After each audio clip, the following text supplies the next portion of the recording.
excited because we're having English tea. And we found a place that has gluten-free scones so that we could really taste something tasty and have the tea in an English teacup and do it all right. A place that is very, very popular. Gluten-free scones. They're warm even, aren't they? And we have butter and jelly. This is a jasmine chai. It's really good.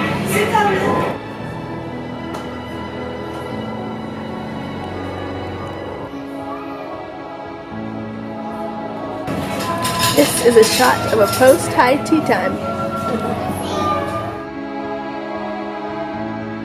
We are going to see a castle right now named Castle Koch. It is our castle visiting time in the land of Wales. A little bit under construction right now.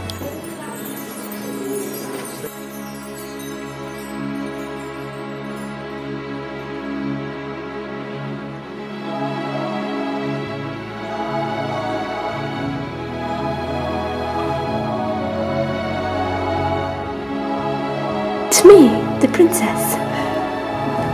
I am the princess.